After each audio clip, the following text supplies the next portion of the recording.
Seorang office boy bernama Andi dikenal rajin, disiplin, dan selalu datang tepat waktu. Namun, meski pekerjaannya tak pernah lalai, ia kerap dimarahi oleh bosnya yang cantik dan tegas, Nadia, karena dianggap tidak becus. Bagi Nadia, standar kerja harus sempurna, dan ia sering meluapkan emosinya pada Andi tanpa alasan yang jelas. Sebelum kita mulai, izinkan saya mendoakan untuk semua yang sudah subscribe channel ini. Semoga selalu diberi kesehatan, umur yang panjang dan bermanfaat, rezeki yang lancar dan melimpah, serta bagi yang sedang memiliki hutang semoga segera dimudahkan pelunasannya. Amin ya Rabbal Alamin. Dan untuk kalian yang belum subscribe Kisah Tania, ayo jangan ragu untuk dukung kami. Tekan tombol subscribe sekarang juga, karena dukungan kalian sangat berarti. Langkah kaki Andi selalu menjadi yang pertama terdengar di koridor kantor setiap pagi. Sebelum jam 7, ia sudah tiba, dengan seragam abu-abu sederhana yang sudah agak pudar warnanya. Sepatunya yang hitam tampak sedikit lecet, namun selalu dipoles agar terlihat rapi. Di tangannya, selalu ada kantong plastik berisi sarapan sederhana, biasanya hanya nasi bungkus dengan lauk tempe goreng, yang baru bisa ia santap setelah semua pekerjaannya beres. Rutinitasnya selalu sama, mengepel lantai, merapikan meja kerja, menyiapkan air minum di dispenser, hingga memastikan toilet bersih dan wangi.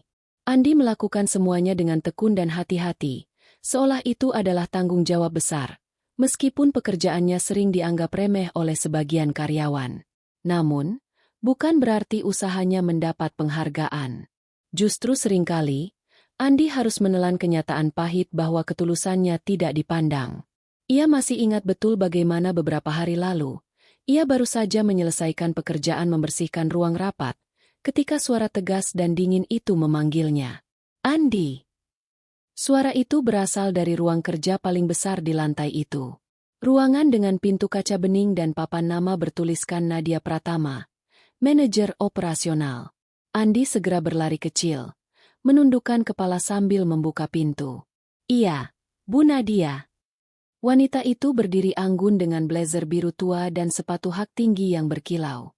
Rambut hitamnya tergerai rapi, wajahnya cantik dengan sentuhan make-up tipis yang menegaskan wibawanya. Namun, tatapan matanya tajam, seakan selalu mencari celah kesalahan orang lain. Kamu ngepel lantainya nggak benar. Tadi saya hampir kepleset. Suaranya terdengar keras, meski jelas lantai sudah kering dan mengilap. Andi menunduk. Maaf, Bu. Tadi saya sudah pastikan kering. Mungkin ada tetesan air dari gelas. Alasan lagi. Kalau kamu kerja nggak becus begini terus, lebih baik berhenti saja. Banyak orang di luar sana yang lebih bisa kerja daripada kamu. Potong Nadia ketus. Perasaan panas menjalari dada Andi, tapi ia menahannya. Bukan pertama kali ia dimarahi seperti itu. Bahkan untuk hal yang bukan salahnya. Ia menarik napas panjang, menahan kata-kata yang ingin meluncur. Baik, Bu. Saya akan lebih hati-hati lagi. Jawabnya lirih. Nadia hanya mendengus dan kembali ke mejanya, sibuk dengan tumpukan dokumen dan layar laptopnya. Andi menutup pintu perlahan, keluar dengan langkah berat. Di lorong, beberapa karyawan lain hanya melirik tanpa berkata apa-apa. Sebagian ada yang tersenyum simpul, sebagian lagi pura-pura tidak peduli. Andi tahu, mereka sudah terbiasa melihatnya dimarahi. Bahkan ada yang menganggap itu hiburan kecil di tengah kesibukan. Namun, meski hatinya terasa perih, Andi tidak pernah membiarkan omelan itu menghentikan semangatnya. Ia tahu posisinya. Ia hanyalah seorang office boy. Tidak banyak yang bisa ia lakukan selain bekerja sebaik-baiknya. Sambil melanjutkan pekerjaannya, Andi sering berbicara dalam hati. Kenapa Bu Nadia nggak pernah bisa lihat kalau saya sudah berusaha? Apa memang karena pekerjaan saya dianggap rendah?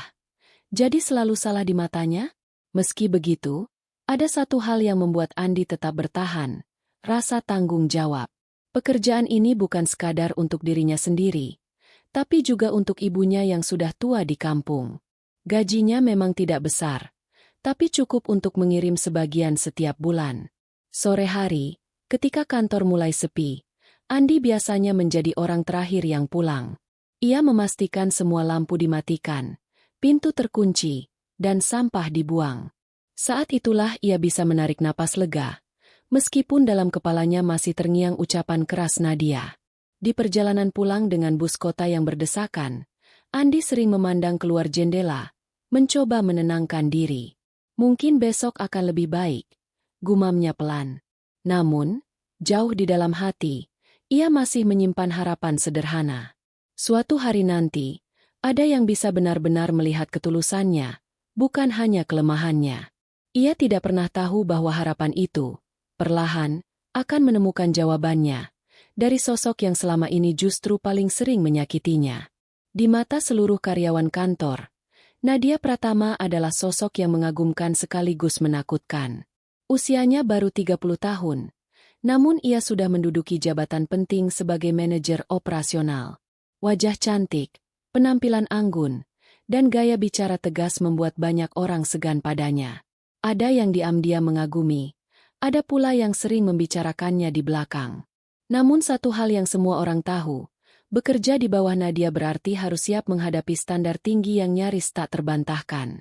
Setiap pagi, Nadia selalu datang dengan penampilan rapi tanpa celah.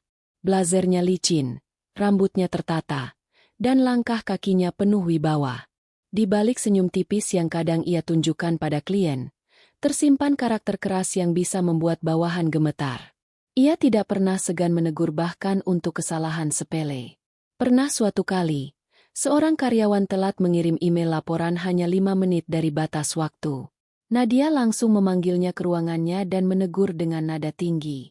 Kalau kamu nggak bisa disiplin 5 menit saja, bagaimana perusahaan ini bisa maju? Ingat, detail kecil bisa jadi bencana besar.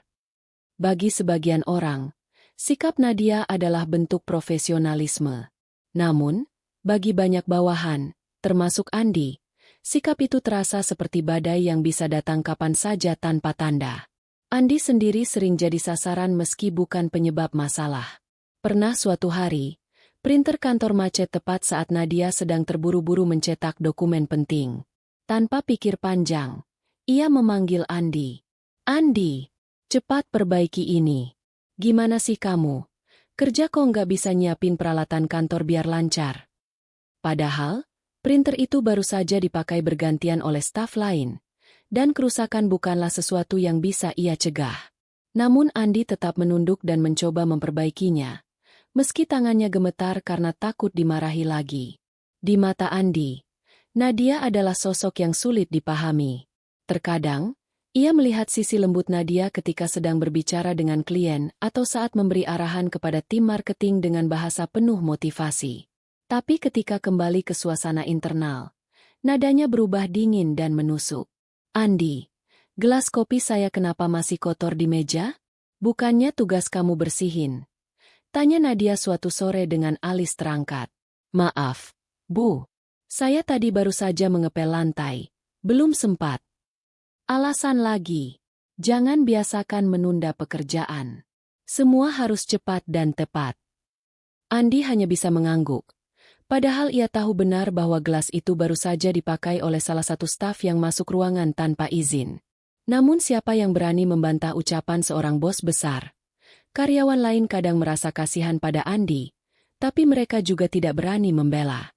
Semua memilih diam, karena tahu risiko melawan Nadia bisa berujung teguran keras. Andi pun menjadi semacam pelampiasan, target mudah yang bisa dimarahi kapan saja tanpa perlawanan. Meski begitu, Andi bukan tipe orang yang menyimpan dendam. Ia sering hanya tersenyum pahit setelah dimarahi, lalu kembali bekerja dengan tekun. Dalam hatinya, ia berusaha memahami. Mungkin Bu Nadia punya alasan kenapa jadi sekeras ini. Mungkin hidupnya berat, atau dia terbiasa dengan cara kerja seperti itu. Namun, pertanyaan itu selalu berputar di benaknya. Apakah Nadia benar-benar tidak punya sisi manusiawi? Ataukah di balik tatapan tajam dan suara keras itu, ada hati yang sesungguhnya rapuh? Bagi karyawan lain, Nadia adalah bos yang menakutkan. Tapi bagi Andi, ia lebih dari sekadar atasan yang sulit. Nadia adalah teka-teki yang belum terpecahkan. Sebuah misteri yang entah kenapa selalu membuat Andi ingin bertahan, meski sering disakiti kata-katanya. Andi tidak pernah tahu bahwa di balik sikap keras Nadia, tersimpan luka yang tidak pernah ia ceritakan pada siapapun. Luka yang suatu hari akan terkuak, justru ketika Andi, Ofesbau sederhana yang sering ia marahi, menjadi orang satu-satunya yang ada di sisinya. Di balik senyum tipis yang kadang masih bisa ia tunjukkan pada rekan kerja, Andi sebenarnya menyimpan banyak luka yang tidak terlihat. Setiap kali suara keras Nadia menggema di telinganya, hatinya seperti ditusuk perlahan. Namun, ia selalu menundukkan kepala, menelan rasa sakit itu sendirian. Bukan berarti Andi tidak punya perasaan. Ia juga manusia, yang ingin dihargai atas kerja kerasnya. Tapi sejak pertama kali bekerja sebagai Ofesbau, ia sudah terbiasa menempatkan dirinya paling rendah. Namanya juga OB. Begitu ia sering menenangkan diri. Yang penting saya kerja baik-baik, nggak bikin masalah. Namun, ada hari-hari di mana kesabaran itu terasa menipis. Seperti ketika ia baru selesai membersihkan seluruh ruangan kantor, dari lantai, meja, hingga toilet. Lalu tiba-tiba dipanggil Nadia hanya untuk dimarahi karena tempat sampah di ruang meeting penuh. Padahal, baru 5 menit sebelumnya, beberapa staf membuang kertas bekas saat rapat kecil. Andi, kamu ini kerja apa enggak sih? Masa tempat sampah sampai penuh begini? Suara Nadia meninggi, membuat beberapa karyawan lain menunduk pura-pura sibuk. Andi menunduk, menahan napas. Maaf, Bu. Saya akan langsung kosongkan. Jangan cuma bilang maaf. Lain kali sebelum saya masuk ruangan, pastikan semuanya sempurna. Mengerti? Iya, Bu. Mengerti. Hatinya terasa panas, tapi ia tetap berjalan cepat mengambil plastik sampah. Tidak ada yang tahu, saat ia menunduk itu, senyum yang biasanya ia bawa ke kantor sudah lama hilang. Andi selalu berusaha menutupi perasaannya. Ia masih bisa bercanda dengan satpam di lobi, atau menyapa sopan rekan-rekan staf yang ramah padanya. Tapi jauh di dalam, ia merasa seperti bayangan di kantor itu. Ada, bekerja, tapi jarang benar-benar diperhatikan. Di setiap perjalanan pulang, wajah ibunya selalu terbayang. Wanita renta yang tinggal di kampung itu sering meneleponnya di malam hari. Gimana kerjaanmu? Endik, capek enggak? Tanya ibunya dengan suara lembut. Andi selalu menjawab sama. Baik, Bu. Alhamdulillah. Andi masih bisa kerja lancar. Ia tidak pernah menceritakan bahwa dirinya sering dimarahi, karena tidak ingin membuat sang ibu khawatir. Gajinya tidak seberapa, tapi cukup untuk membayar kontrakan kecil di pinggiran kota dan mengirim uang untuk kebutuhan ibunya. Itu yang membuatnya tetap bertahan, meskipun hatinya sering terluka. Di suatu sore yang sepi, setelah semua karyawan pulang, Andi duduk sendirian di kursi pantry. Ia menatap meja kosong di depannya, mencoba meresapi kelelahan hari itu. Tangannya mengusap wajah, lalu ia bergumam pelan. Kenapa ya? Bu Nadia nggak pernah bisa lihat kalau saya sungguh-sungguh kerja? Apa salah saya? Ya Tuhan. Ia tahu, tidak ada jawaban instan untuk pertanyaan itu. Tapi dalam hati, ia masih menyimpan keyakinan kecil. Jika ia terus bekerja dengan ikhlas, suatu hari nanti mungkin ada yang akan melihat ketulusannya. Namun untuk saat ini, senyum yang dulu selalu menghiasi wajahnya ketika bekerja, perlahan memudar. Yang tersisa hanyalah keteguhan untuk bertahan demi orang-orang yang ia cintai. Senyum Andi mungkin hilang di kantor, tapi semangatnya untuk hidup tidak pernah padam. Andi tidak tahu bahwa kehilangan senyumnya itu justru akan menjadi awal dari perubahan besar dalam hidupnya. Sebab, takdir sedang menyiapkan sesuatu yang tak pernah ia bayangkan, dan semua itu berawal dari bos cantik yang selama ini membuatnya merasa kecil. Di balik sikap tegas dan tatapan tajam yang sering membuat orang lain gentar, Nadia Pratama sebenarnya bukanlah wanita tanpa rasa. Ia bukan benar-benar dingin seperti es. Hanya saja ada lapisan luka batin yang membuatnya membangun tembok tinggi di sekeliling hati. Sejak kecil, Nadia hidup dalam keluarga yang menuntut banyak hal. Ayahnya adalah seorang pengusaha keras yang selalu menekankan pentingnya disiplin dan kesempurnaan. Kalau kamu ingin dihargai, kamu harus jadi yang terbaik. Jangan ada celah sedikit pun. Begitu ucapan yang sering ia dengar sejak usia belia. Ibunya, seorang wanita elegan yang sibuk dengan aktivitas sosial, jarang benar-benar hadir. Perhatian kecil yang seharusnya ia dapatkan lebih banyak digantikan dengan tuntutan. Maka, Nadia tumbuh dengan keyakinan bahwa cinta dan penghargaan hanya datang jika ia sempurna. Saat beranjak dewasa, luka itu semakin dalam. Ia pernah menjalin hubungan dengan seorang pria yang ia percaya akan setia. Namun, di tengah perjalanan karirnya yang sedang menanjak, pria itu justru meninggalkannya demi wanita lain. Kamu terlalu sibuk sama pekerjaanmu. Aku butuh pasangan yang bisa ada buat aku. Begitu alasan yang ia dengar. Pengalaman itu membuat Nadia semakin meyakini satu hal. Ia tidak boleh terlihat lemah. Karena kelemahan, bagi Nadia, sama saja dengan memberi kesempatan orang lain untuk menyakitinya. Maka, ia menutup rapat-rapat hatinya dan menjadikan ketegasan sebagai tameng. Sayangnya, tameng itu sering berubah menjadi pedang yang melukai orang lain, termasuk Andi. Setiap kali ia merasa tertekan, ia cenderung melampiaskan pada hal-hal kecil. Printer macet, lantai yang sedikit basah, atau meja yang tidak rapi, semuanya bisa jadi alasan untuk menegur keras. Bukan karena hal itu benar-benar masalah besar, tetapi karena Nadia terbiasa mengontrol segala sesuatu agar tidak ada celah yang bisa menjatuhkannya. Bahkan di kalangan karyawan, gosip tentang dirinya sering beredar. Bu Nadia itu galak banget. Ya, cantik sih, tapi perfeksionisnya kebangetan. Komentar-komentar seperti itu kadang sampai ke telinganya. Tapi ia memilih pura-pura tidak peduli. Padahal, jauh di lubuk hati, Nadia merasa lelah. Malam-malamnya sering diisi dengan kesepian. Setelah semua rapat selesai dan pekerja pulang, ia masih duduk di ruangannya, menatap tumpukan dokumen atau layar laptop yang masih menyala. Kadang, ia membuka ponsel, berharap ada pesan dari seseorang yang menanyakan kabar. Tapi hampir selalu, tidak ada siapa-siapa. Satu-satunya hal yang membuatnya bertahan adalah pencapaian. Selama target terpenuhi, selama ia dipandang sukses oleh atasan dan klien, maka ia bisa menutupi kekosongan dalam hatinya. Namun, itu hanya pelarian. Andi, tentu, tidak pernah tahu semua itu. Baginya, Nadia hanyalah bos yang suka marah. Ia tidak bisa melihat bahwa di balik setiap kata tajam, ada rasa takut untuk kembali dianggap gagal atau dikecewakan. Di satu sisi, Nadia sadar bahwa sikap kerasnya membuat orang menjauh. Tapi di sisi lain, ia tidak tahu cara lain untuk melindungi dirinya. Ia seperti burung yang terbang dengan sayap patah, tetap terlihat anggun. Tapi sebenarnya menahan sakit yang luar biasa. Malam itu, ketika kantor sudah gelap, Nadia duduk sendirian di ruang kerjanya. Tangannya memegang segelas kopi yang sudah dingin. Matanya menatap kosong keluar jendela. Lampu-lampu kota berkelip. Tapi tak satu pun memberi kehangatan. Perlahan, sebuah bisikan lirih keluar dari bibirnya. Kenapa semua orang selalu pergi, ya? Apa karena aku terlalu keras? Atau memang aku nggak pantas dicintai? Tidak ada jawaban. Hanya kesunyian yang menemani. Namun, takdir sudah menyiapkan sesuatu.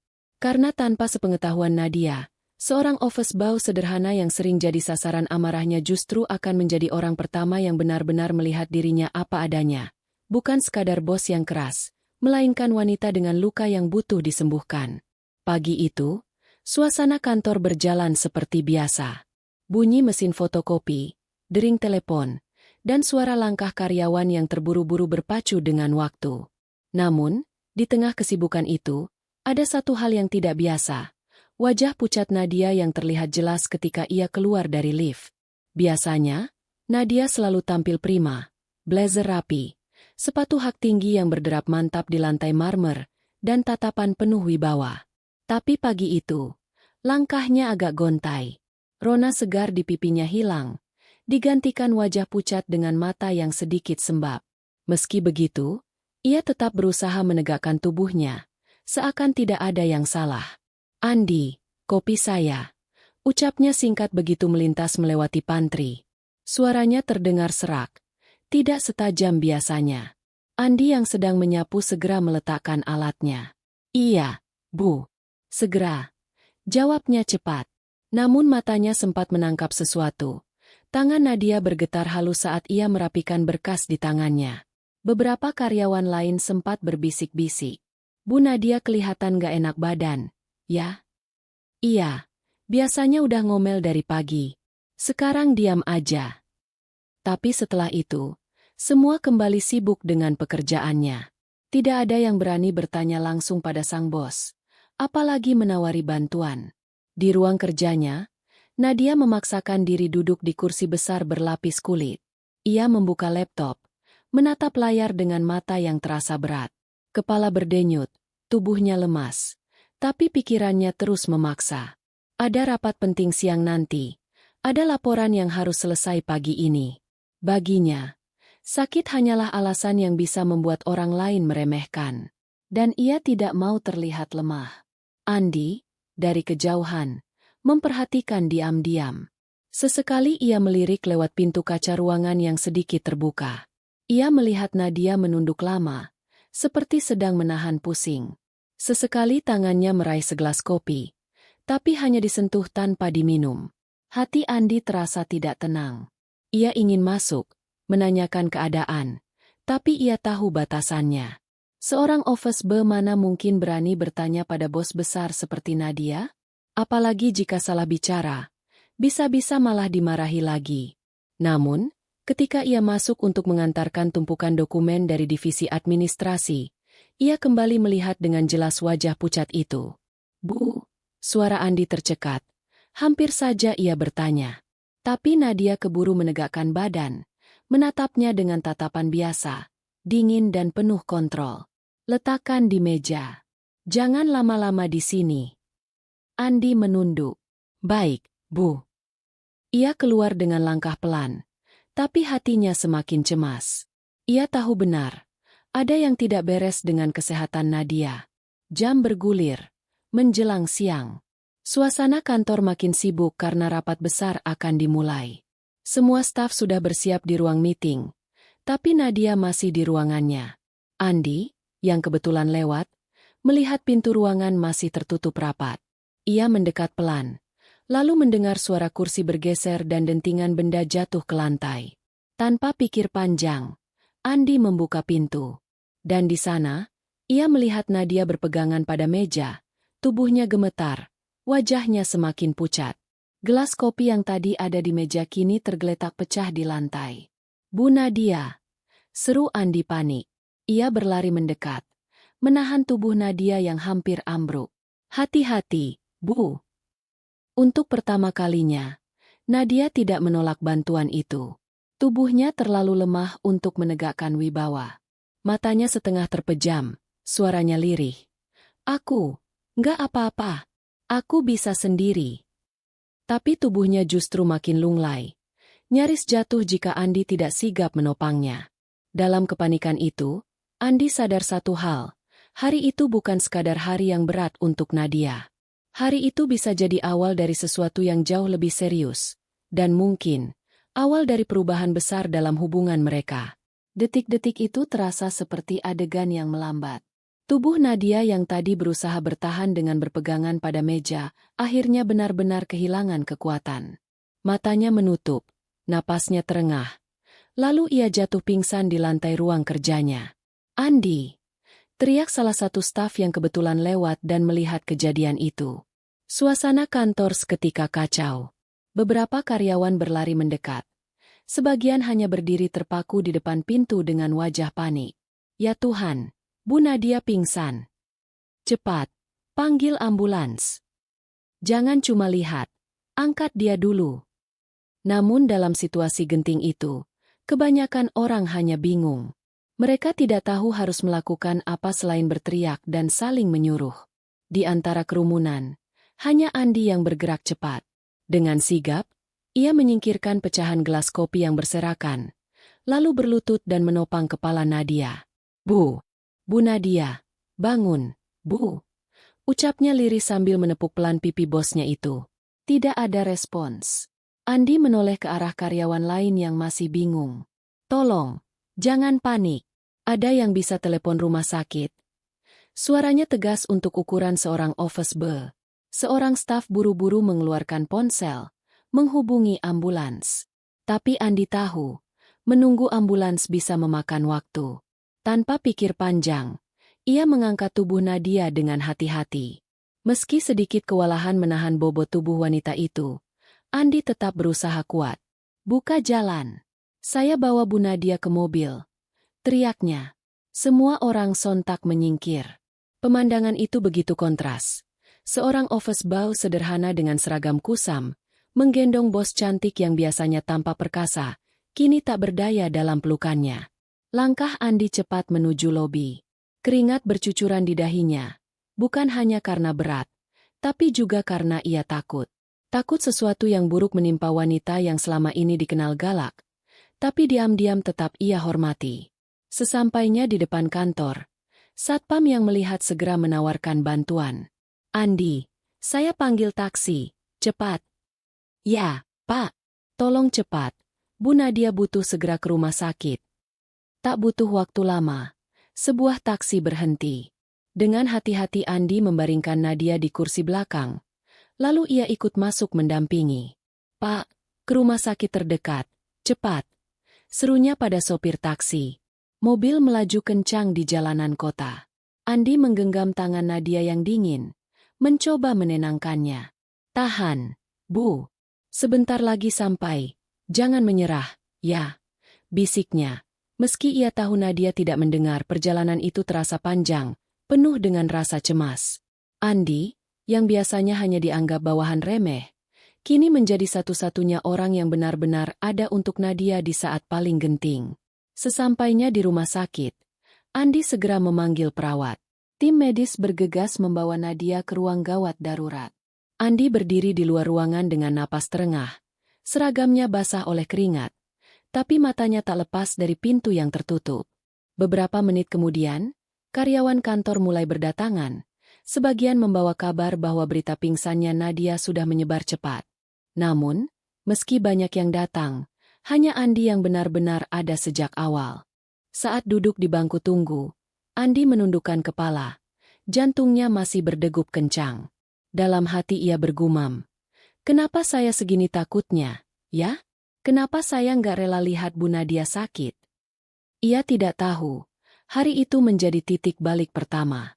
Dari peristiwa pingsan itu, perlahan tembok tinggi antara bos dan office boy mulai retak, dibuka oleh sebuah kenyataan sederhana. Di saat semua orang panik, hanya Andi yang benar-benar berani menjaga. Kamar rumah sakit itu begitu hening. Hanya suara detak jarum jam di dinding dan dengungan pelan mesin pendingin ruangan yang terdengar. Nadia berbaring di ranjang putih dengan infus menancap di tangannya. Cahaya sore menembus tirai tipis, menciptakan bayangan samar di wajahnya yang pucat. Sudah 2 hari ia dirawat setelah pingsan di kantor. Dokter mendiagnosis kelelahan parah karena stres dan kurang istirahat. "Tubuh Anda butuh istirahat total, Bu. Jangan paksakan diri," begitu pesan dokter. Namun, Nadia hanya mendengarkan tanpa benar-benar menyimak. Baginya, sakit sama artinya dengan kelemahan. Sejak masuk rumah sakit, tidak banyak orang yang datang menjenguk. Beberapa staf kantor hanya sempat mengirim bunga dengan kartu ucapan, tanpa sempat hadir. Atasan hanya menghubungi lewat telepon singkat, sekadar memastikan ia masih hidup. Keluarganya pun tak banyak hadir. Orang tuanya sibuk dengan urusan mereka sendiri, dan adiknya tinggal jauh di luar negeri. Di antara kesepian itu, justru satu sosok yang tak pernah ia sangka datang hampir setiap hari, Andi. Pagi-pagi, saat perawat mengganti infus, Andi sering muncul dengan langkah hati-hati. Tangannya membawa kantong plastik berisi makanan sederhana, kadang bubur ayam, kadang sup hangat, atau sekadar buah-buahan yang ia beli di warung dekat rumah sakit. "Selamat pagi, Bu. Saya bawain bubur, soalnya makanan rumah sakit katanya nggak enak," ucap Andi dengan senyum canggung. Nadia yang awalnya terkejut hanya terdiam. Ia tidak terbiasa diperhatikan oleh orang yang selama ini justru sering ia bentak. Namun, tatapan tulus Andi membuatnya tidak mampu menolak.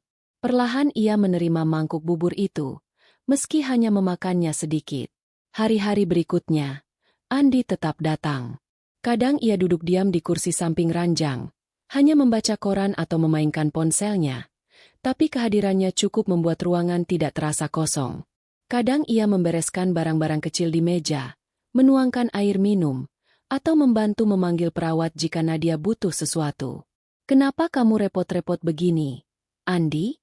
Kamu kan cuma office boy. Harusnya nggak perlu susah payah mikirin saya," kata Nadia suatu sore. Suaranya pelan tapi terdengar kaku. Andi tersenyum kecil. "Kalau cuma karena saya OB, bukan berarti saya nggak bisa peduli, Bu. Saya cuma nggak tega lihat ibu sendirian di sini." Jawaban sederhana itu membuat Nadia terdiam. Untuk pertama kalinya, ia merasa ada seseorang yang memperhatikannya tanpa alasan, tanpa pamrih. Bukan karena jabatan, bukan karena keuntungan, tapi murni karena peduli. Malam-malam, ketika kesunyian terasa semakin menusuk, Andi masih sering datang walau hanya sebentar. Ia rela begadang di ruang tunggu, hanya untuk memastikan jika sewaktu-waktu Nadia membutuhkan sesuatu, ia bisa cepat menolong. Perawat bahkan mulai hafal dengan wajahnya. "Itu teman dekat ibu ya? Rajin sekali dia datang," kata salah satu perawat sambil tersenyum. Nadia hanya menggeleng pelan, enggan menjawab. Tapi dalam hatinya, ia merasa hangat sekaligus bingung. Bagaimana mungkin seorang office boy yang sering ia marahi, kini menjadi orang yang paling setia menemaninya di masa sulit? Kesepian yang dulu menjadi sahabat setianya perlahan tergantikan oleh kehadiran seseorang yang sederhana. Meskipun ia tidak pernah mengakuinya secara terang-terangan, Nadia mulai merasakan sesuatu yang berbeda. Dalam diam, ia sering melirik Andi yang tertidur di kursi dengan kepala bersandar dinding. Seragamnya lusuh, namun wajahnya tenang. Entah mengapa, pemandangan itu memberi ketenangan lebih besar daripada tumpukan bunga mahal atau pesan singkat dari rekan kerja. Hari-hari di rumah sakit yang awalnya begitu sepi, perlahan berubah menjadi hari-hari yang penuh makna. Nadia belum menyadarinya sepenuhnya, tapi benih kecil sudah tumbuh di hatinya. Rasa kagum pada ketulusan seorang pria sederhana yang bahkan tak pernah ia hargai sebelumnya. Hari-hari berlalu, dan kehadiran Andi di rumah sakit semakin terasa istimewa bagi Nadia. Awalnya, ia menganggap Andi hanya sekadar datang karena rasa kasihan. Namun semakin lama, ia mulai sadar bahwa apa yang dilakukan Andi berbeda dari perhatian orang kebanyakan. Andi tidak datang dengan janji manis atau basa-basi, melainkan dengan tindakan kecil yang nyata, yang jarang ia dapatkan bahkan dari orang-orang terdekat. Suatu pagi, saat sinar matahari baru menembus tirai putih kamar, Nadia terbangun dengan posisi bantal yang terasa lebih nyaman. Ia heran, karena semalam ia ingat bantalnya terlalu keras. Saat menoleh, ia mendapati Andi tengah merapikan meja kecil di samping tempat tidur. "Kamu yang ganti bantal ini?" tanya Nadia. Suaranya masih serak. Andi menoleh sambil tersenyum kecil. "Iya, Bu. Tadi malam ibu tidurnya kelihatan gak enak. Jadi saya minta ke perawat bantal tambahan. Semoga lebih nyaman." Nadia hanya terdiam. Sesuatu yang sederhana itu justru membuat hatinya hangat. Ia terbiasa hidup dalam standar tinggi, di mana perhatian diukur dengan barang mahal atau kata-kata indah. Namun perhatian kecil seperti ini terasa jauh lebih berharga. Siang harinya, ketika perawat datang memeriksa kondisi, kening Nadia mulai berkeringat karena demam ringan. Sebelum perawat sempat mengambil kain, Andi lebih dulu mengeluarkan sapu tangan dari sakunya. Dengan gerakan hati-hati, ia mengelap keringat di dahi bosnya itu. "Pelan-pelan saja, Bu. Jangan terlalu dipikirin. Nanti cepat sembuh kok," ujarnya lembut. Perawat yang melihat hanya tersenyum. Ibu beruntung ya, punya orang yang perhatian begini. Pipi Nadia memanas, entah karena demam atau karena kata-kata perawat tadi. Ia tidak menjawab, hanya menunduk sambil menggenggam selimut. Keesokan harinya, Andi datang dengan membawa setangkai bunga mawar putih yang dibungkus kertas coklat sederhana. "Saya tadi lewat penjual bunga di pinggir jalan, Bu. Katanya mawar putih bagus buat semangatin orang sakit. Nggak seberapa, tapi semoga ibu suka." Nadia memandang bunga itu lama, seolah tak percaya. Ia terbiasa menerima karangan bunga besar dengan pita emas dari rekan bisnis atau kolega. Tapi tidak ada satupun yang terasa setulus ini. Bunga itu bukan sekadar hadiah, melainkan simbol perhatian yang datang dari hati. "Kenapa kamu repot-repot begini, Andi?" tanyanya pelan. Andi hanya menggaruk kepala. Wajahnya kikuk. "Saya cuma pengin ibu cepat sembuh. Kalau kantor sepi tanpa ibu, rasanya aneh. Lagi pula, saya nggak pengin lihat ibu sendirian." Kata-kata itu menancap dalam. Nadia merasa dadanya sesak. Bukan karena sakit, melainkan karena perasaan yang tak ia mengerti. Selama ini ia mengira dirinya cukup kuat menghadapi apapun sendirian. Namun, di hadapan ketulusan Andi, ia mulai sadar betapa rapuhnya ia sebenarnya. Malam-malam berikutnya, Andi tetap setia menemani. Ia sering menulis sesuatu di buku kecilnya, entah catatan belanja atau sekadar coretan, sementara Nadia berpura-pura tidur. Namun dari balik kelopak mata, ia sesekali mengintip. Pemandangan pria sederhana dengan wajah lelah tapi penuh ketulusan itu menjadi obat tersendiri yang tak bisa digantikan oleh obat dokter manapun. Setiap hal kecil yang dilakukan Andi, membetulkan posisi selimut, memastikan gelas air selalu terisi, atau sekadar menyalakan lampu meja agar Nadia tidak kaget bangun di tengah malam, perlahan-lahan mengikis dinding dingin di hati Nadia. Ia mulai merasakan sesuatu yang berbeda. Sesuatu yang dulu tak pernah ia duga akan datang dari seorang office boy yang sering ia marahi. Dan di dalam kesunyian kamar rumah sakit itu, tanpa mereka sadari, benih cinta yang sederhana namun kuat mulai tumbuh, berakar dari ketulusan tanpa batas. Malam itu rumah sakit terasa begitu sunyi. Hanya suara detak jam di dinding dan desiran lembut mesin infus yang menemani. Lampu kamar dipadamkan. Hanya tersisa cahaya redup dari lampu tidur di sudut ruangan. Andi duduk di kursi kayu dekat jendela. Matanya nyaris terpejam setelah seharian menemani. Namun suara pelan dari ranjang membuatnya tersadar. "Andi." Suara itu lirih, hampir tenggelam di keheningan. Andi segera menoleh. "Iya, Bu? Ada yang sakit? Mau saya panggil perawat?" Nadia menggeleng pelan. Wajahnya tampak lelah. Tapi matanya menatap Andi dengan sorot berbeda dari biasanya. "Bukan. Saya cuma pengin ngobrol." Andi terdiam sejenak, lalu menggeser kursinya mendekat ke ranjang. "Kalau begitu, saya siap dengerin. Ibu mau cerita apa saja?" Nadia menarik napas panjang, seolah sedang mengumpulkan keberanian. "Mungkin kamu heran kenapa saya sering marah-marah, keras, dan mungkin kelihatan kejam. Padahal kamu nggak salah apa-apa." Andi hanya menatap, tanpa memotong. "Saya tumbuh di keluarga yang keras," lanjut Nadia dengan suara bergetar. "Ayah saya seorang pengusaha, disiplin setengah mati. Buat dia, kesalahan sekecil apapun itu aib. Dari kecil saya dipaksa sempurna. Nilai sekolah harus bagus, sikap harus rapi. Kalau tidak, saya kena marah. Lama-lama, saya belajar untuk menekan semua perasaan saya sendiri. Saya kira dengan begitu saya akan dihargai." Ada jeda sejenak. Nadia menunduk, menatap jemarinya yang gemetar. "Tapi ternyata, setelah dewasa, saya malah jadi pribadi yang dingin. Saya susah percaya sama orang, apalagi memperlihatkan kelemahan. Saya pikir kalau saya terlihat rapuh, orang akan meremehkan saya." Andi menelan ludah. Hatinya ikut perih mendengar pengakuan itu. "Makanya saya sering marah sama kamu." Suara Nadia mulai pecah.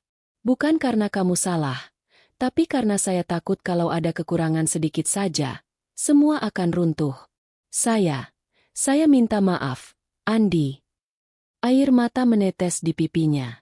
Ia buru-buru mengusapnya, malu memperlihatkan sisi rapuh di hadapan bawahan yang selama ini ia anggap rendah. Namun Andi tetap duduk tenang, tidak berkata apa-apa untuk beberapa saat. Ia hanya menatap penuh empati, lalu mengangguk. "Bu, saya ngerti. Semua orang punya luka masing-masing.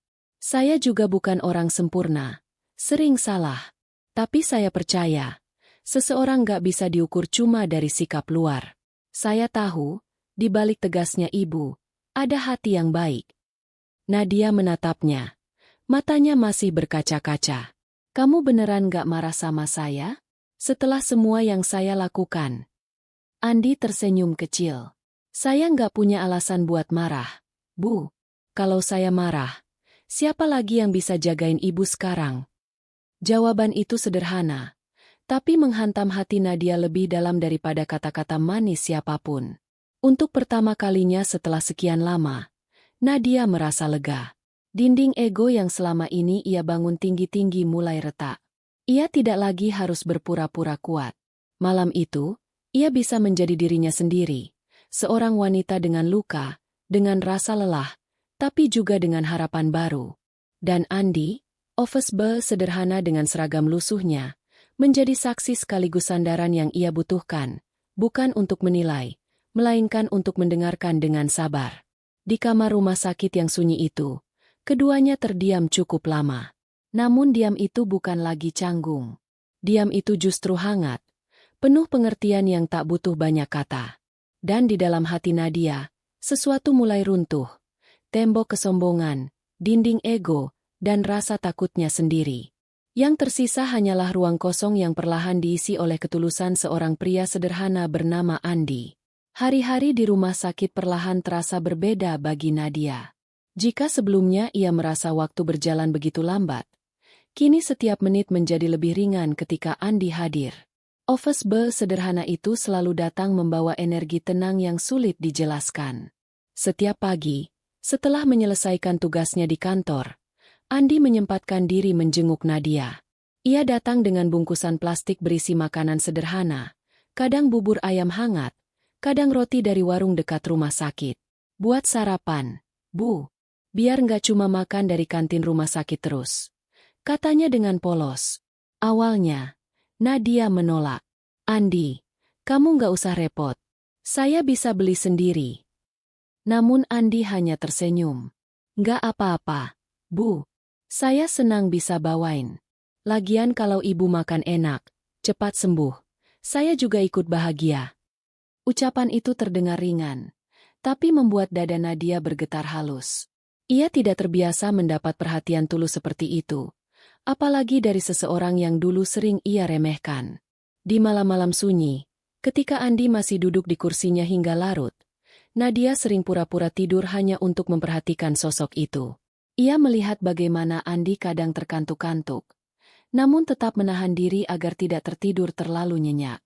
Sesekali, ia merapikan selimutnya atau memeriksa posisi botol infus, meski itu sebenarnya tugas perawat. Kenapa kamu begitu peduli sama saya, Andi? Suatu malam Nadia bertanya. Suara pelannya nyaris tenggelam dalam desahan AC. Andi sempat terdiam, lalu menjawab lirih. Karena saya tahu rasanya sendirian, Bu. Saya nggak mau ibu ngerasain hal yang sama. Jawaban itu membuat dada Nadia kembali sesak. Ada rasa hangat yang menyusup ke relung hatinya. Rasa yang selama ini hilang. Ia mulai merindukan keberadaan Andi setiap kali lelaki itu pamit pulang. Pagi berikutnya, ia menunggu suara langkahnya di koridor, menanti senyuman tulus yang dibawa bersama secangkir teh hangat. Perlahan, senyum yang dulu hilang dari wajah Nadia kini mulai kembali. Perawat-perawat di rumah sakit bahkan heran melihat perubahan itu. Ibu Nadia sekarang sering senyum. Ya, padahal biasanya galak kalau kami telat kasih obat. Ujar salah satu perawat sambil bercanda. Nadia hanya tersenyum samar. Pipinya memerah tanpa sadar. Ia tahu siapa yang membuat hatinya berubah. Ada malam ketika ia terbangun dan melihat Andi terlelap di kursinya dengan posisi miring. Kepalanya hampir jatuh. Tanpa sadar, Nadia tersenyum kecil. Ia meraih selimut tipis di ujung ranjang, lalu dengan hati-hati menutupkannya ke tubuh Andi. Terima kasih, Andi, bisiknya lirih. Meski ia tahu Andi tak akan mendengar. Dalam dirinya, sesuatu tumbuh pelan-pelan. Bukan sekadar rasa kagum, tapi lebih dalam. Sebuah getaran yang mengusik hatinya setiap kali Andi hadir. Nadia mulai bertanya-tanya pada dirinya sendiri. Apakah mungkin seorang bos bisa jatuh hati pada office boy yang sederhana? Namun sebelum menemukan jawabannya, ia hanya bisa menikmati setiap momen kebersamaan itu. Sebab di balik kesederhanaan Andi, ia menemukan sesuatu yang selama ini ia cari. Ketenangan, kehangatan, dan ketulusan yang tak pernah ia dapatkan dari siapapun sebelumnya. Untuk pertama kalinya setelah sekian lama, Nadia merasa hidupnya tidak lagi kosong. Hari itu, cahaya matahari sore menembus tirai tipis kamar rumah sakit, menebarkan warna keemasan di dinding putih. Kondisi Nadia sudah jauh lebih baik. Wajah pucatnya mulai berangsur segar, dan dokter mengatakan jika ia terus stabil, dalam beberapa hari ke depan ia sudah bisa pulang. Andi datang seperti biasa, membawa setangkai bunga mawar putih yang dibelinya di pinggir jalan. Bunga sederhana itu ia letakkan di meja kecil, dekat ranjang. "Buat semangat, Bu," kata orang, "putih itu tanda ketulusan," ujarnya sambil tersenyum. Nadia menatap bunga itu lama, lalu beralih memandang Andi. Ada sesuatu di dadanya yang bergejolak, sebuah rasa yang sulit ditahan lebih lama. Selama beberapa hari terakhir, ia terus merenung tentang sikapnya di masa lalu, tentang kesalahan yang tanpa sadar ia lakukan, dan tentang pria sederhana yang kini selalu ada di sisinya. "Andi," panggil Nadia lirih. Andi menoleh cepat, sedikit panik. "Iya, Bu? Ada yang Ibu butuhkan?" "Duduklah sebentar," kata Nadia. Suaranya lembut, berbeda dari biasanya. Andi menuruti, duduk di kursi di samping ranjang. Ia menunduk. Tangannya meremas ujung celananya dengan gugup. Biasanya, panggilan seperti itu dari Nadia berarti ia akan dimarahi. Tapi kali ini, suasananya terasa berbeda. Nadia menarik napas panjang, lalu berkata, "Selama ini, saya sering marah sama kamu. Saya terlalu keras. Kadang bahkan tidak masuk akal. Saya tahu kamu selalu berusaha melakukan pekerjaanmu dengan baik, tapi saya selalu menutup mata." Andi terdiam, tak tahu harus menjawab apa. "Saya salah menilai kamu, Andi," lanjut Nadia. Matanya mulai berkaca-kaca. "Saya kira kamu hanya seorang office boy biasa yang gampang disepelekan. Tapi kenyataannya, kamu punya hati yang jauh lebih tulus dibanding banyak orang di sekitar saya." Andi menatap Nadia dengan mata berkedip-kedip, seakan memastikan ia tidak salah dengar. "Bu, biarkan saya selesai bicara," potong Nadia pelan. Suaranya bergetar. "Di saat semua orang sibuk dengan urusan mereka, kamu yang paling sederhana justru tidak pernah meninggalkan saya. Kamu yang selalu ada ketika saya merasa sendirian.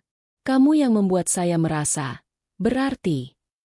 Keheningan mengisi ruang itu. Hanya suara mesin infus dan detak jam dinding yang terdengar. Andi merasakan jantungnya berdetak kencang, begitu keras hingga seakan bisa terdengar keluar. "Apa kamu tahu, Andi?" Nadia menunduk. Suaranya semakin pelan. "Ada sesuatu yang berbeda dalam hati saya setiap kali kamu datang. Awalnya saya pikir itu hanya rasa terima kasih. Tapi semakin hari, saya sadar kalau saya merindukanmu. Saya ingin melihatmu ada di sini." Andi terkejut. Bibirnya terbuka, tapi tidak ada kata-kata yang keluar. Ia tidak pernah membayangkan mendengar pengakuan seperti itu dari bosnya, seorang wanita cantik, berpendidikan, berkelas, yang selama ini selalu tampak jauh dari jangkauannya.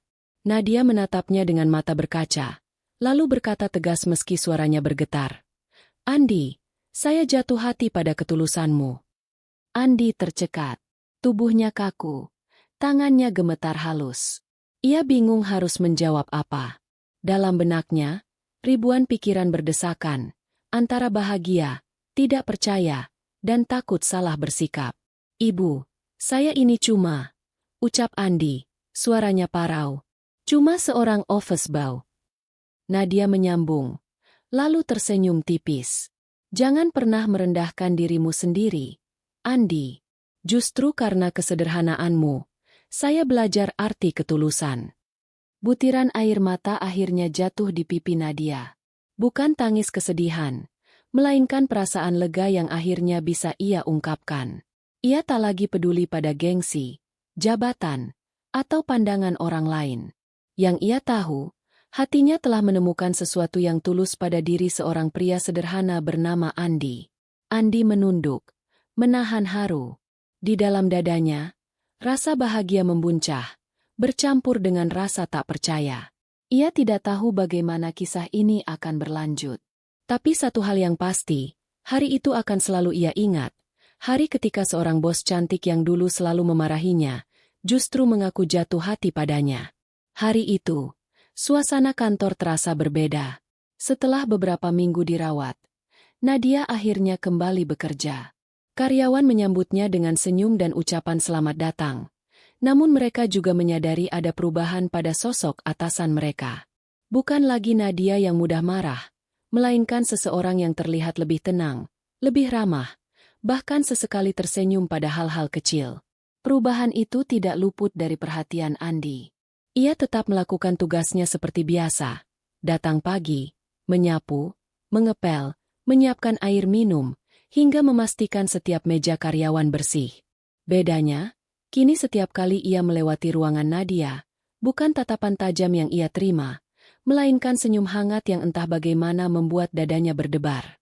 Pagi, Andi, sapa Nadia suatu hari, membuat Andi hampir menjatuhkan vas bunga yang dibawanya. Pak, pagi, Bu, jawabnya gugup. Terima kasih sudah bawa bunga. Ruangan jadi terasa lebih hidup. Andi tersipu, hanya mengangguk kecil sebelum cepat-cepat berlalu. Karyawan lain seringkali bingung melihat interaksi mereka. Beberapa berbisik-bisik. Ada yang menduga Nadia berubah karena pengalaman sakitnya. Tak sedikit pula yang memperhatikan betapa seringnya Nadia memanggil Andi hanya untuk hal-hal sepele, seperti meminta ditemani makan siang atau sekadar membantu memilihkan minuman di pantry. Bagi Nadia, itu bukan hal sepele. Itu adalah bentuk perhatian sederhana yang ingin ia tunjukkan. Ia tahu Andi mungkin merasa canggung, tapi ia tidak peduli. Baginya, Andi bukan lagi sekadar office boy. Ia adalah sosok yang berhasil meruntuhkan tembok kesombongan dan kesendiriannya. Suatu sore, setelah jam kerja usai, Nadia keluar dari kantornya dan mendapati Andi masih sibuk membereskan ruangan. "Kamu belum pulang?" tanyanya. "Belum, Bu. Masih ada beberapa kursi yang harus saya rapikan." Nadia tersenyum, lalu melangkah mendekat. "Boleh saya bantu?" Andi menoleh cepat, terkejut. "Hah? Nggak usah, Bu. Ini pekerjaan saya." "Tapi saya ingin membantu," jawab Nadia lembut. Akhirnya, mereka merapikan kursi bersama. Pemandangan itu mungkin sederhana, tapi bagi Andi, terasa luar biasa. Tidak pernah terlintas dalam pikirannya, seorang bos cantik dan berkelas seperti Nadia mau menunduk, ikut merapikan kursi bersama dirinya. Saat itu, ia benar-benar sadar bahwa Nadia telah berubah. Di luar kantor, hubungan mereka juga semakin dekat. Nadia beberapa kali mengajak Andi makan malam sepulang kerja. Bukan di restoran mewah, melainkan di warung sederhana tempat Andi biasa makan. Awalnya Andi malu, merasa tempat itu terlalu jauh dari standar bosnya. Tapi justru disitulah Nadia merasa bahagia. "Saya lebih suka begini," kata Nadia sambil tersenyum, menikmati nasi goreng sederhana di piring logam. Tidak ada formalitas, tidak ada topeng. Hanya kita, dengan apa adanya. Andi hanya bisa menunduk. Wajahnya memerah karena malu sekaligus bahagia. Hari-hari terus berlalu, dan hubungan mereka semakin erat. Tidak ada pengakuan resmi yang diumumkan kepada orang lain, tapi semua bisa merasakan ada sesuatu yang berbeda. Nadia lebih sering tersenyum, Andi terlihat lebih bersemangat.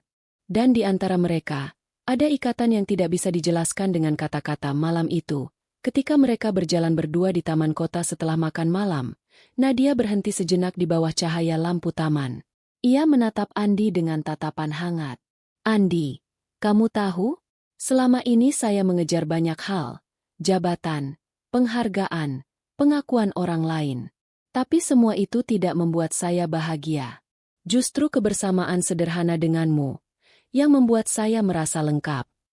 Andi menelan ludah. Hatinya bergetar. "Bu, saya ini cuma orang biasa. Saya takut orang menilai aneh kalau ibu dekat dengan saya." Nadia tersenyum lembut, lalu berkata, "Biarkan mereka menilai sesuka hati. Yang penting, saya tahu hati saya memilih siapa. Dan hati saya memilih kamu, Andi." Andi terdiam, tak mampu berkata-kata. Tapi di wajahnya, senyum tulus mengembang. Malam itu, di bawah cahaya lampu taman, dua hati yang berbeda dunia akhirnya bertemu dalam satu perasaan yang sama. Cinta mereka mungkin sederhana, tanpa kemewahan, tanpa janji-janji besar. Tapi justru kesederhanaan itulah yang membuatnya begitu nyata. Dan sejak hari itu, Andi tak lagi merasa sebagai office boy yang tak dihargai. Ia kini menjadi seseorang yang berarti, bukan hanya karena pekerjaannya, tapi karena cintanya yang tulus telah diterima oleh seorang wanita yang dulu tampak tak terjangkau. Cinta mereka adalah bukti bahwa kebahagiaan sejati bukan ditentukan oleh jabatan atau harta, melainkan oleh hati yang saling menemukan, meski dari dua dunia yang berbeda.